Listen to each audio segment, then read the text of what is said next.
आपको लगता है प्रवीण जी, जो कुछ यहाँ पर आश्वासन ज्ञानमूर्ति जी की तरफ से दिया जा रहा है वो काम आएगा?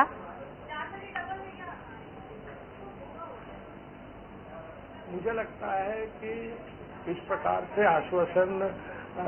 शर्मा जी ने दिया है, उनका अधिकारी नहीं है। सबसे पहले तो मुझे ऐसा लगता है कि महानगर पालिका के प्रशासकीय अधिकारियों के ऊपर उनका जो कंट्रोल नहीं है, ताकि वो नीचे लोग काम नहीं करते। अगर प्रशासन के ऊपर उनका अगर अंकुश रहता तो मुझे लगता है आज की तारीख में ये परिस्थिति ना होती। मुझे ऐसा लगता है कि महानगर पालिकाओं के जो कर्मचारी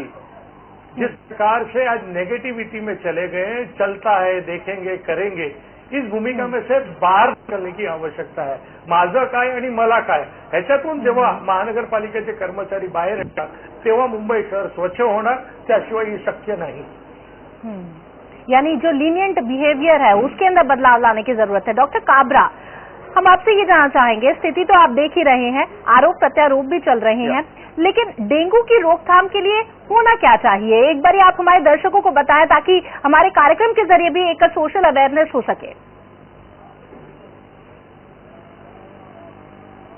जी, सबसे पहली बात है कि जो बीएमसी के ऊपर एलिगेशन लगाए जा रहे हैं, ऐसा नहीं कि बीएमसी काम नहीं करती, काम करती है, पर हाँ मैन पावर शायद बढ़ाना चाहिए।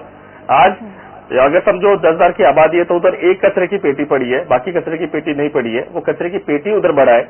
टाइम टू टाइम कचरा वहां से उठाए, ये चीज हमें ध्यान देना चाहिए। अगर आप देखेंगे तो एक बड़ी आबादी और एक कचरे की पेटी पड़ी रहती है, वो कचरे की पेटी भर जाती है, उसके बाद में उसके बाहर कचरा गिरता रहता है और लोग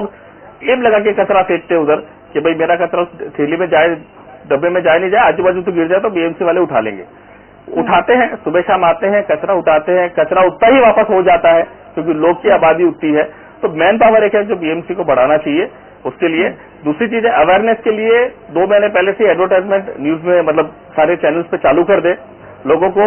तीसरा ऑप्शन है कि जो बिल्डिंग की सोसाइटी है उसके सेक्रेटरी को अपने एरिया वाले बीएमसी के जो हेड ऑफिसर्स है वो उनको बुलाए, लोगों की लिस्ट मंगाए और सबका कंपलसरी एक सीबीसी जो ब्लड टेस्ट होता है वो करवा ले। लोगों को हर सोसाइटी के अंदर एक नोटिस दिया जाए और पैम्पलेट बांटा जाए कि अगर आपको कुछ सिम्टम्स जो डेंगू से लक्षण होते हैं, अगर हम डेंगू की बात करें डेंगू, टीबी की बात करें तो टीबी, तो वो हिसाब से अगर उसके कुछ सिम्टम्स की अगर प्रिंट आउट या उसके पॉइंट्स निकाल ली जाए, सारे भाषा में, हिंदी हो, इंग्लिश हो, गुजराती हो, मराठी हो, उर्दू हो, सारे लैंग्वेज के अंदर एक प्रिंट आउट निकाला जाए और सारे बिल्डिंग में उसको महानगर पालिका के जरिए डिस्ट्रीब्यूट किया जाए। तीसरी बात यह है कि अवेयरनेस के हिसाब से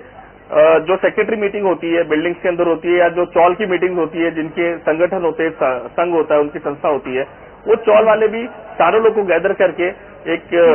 छोटा सा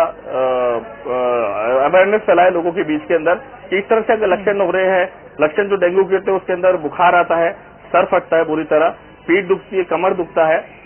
पाँव दुखता है, काफ बहुत ज्यादा ही दुखने लगते हैं, ठीक है, ठंडी लग के भी बुखार आता है, उल्टी होती है, जुलाब होता है, पेट दर्द होता है और लूज मोशन भी होते हैं। ये सारे सिम्टम्स हम जब लूज मोशन होता है लगता है लोगों को कि हमने कुछ खा लिया होगा इसलिए होगा, पर नहीं, वो भी डेंगू का लक्षण है।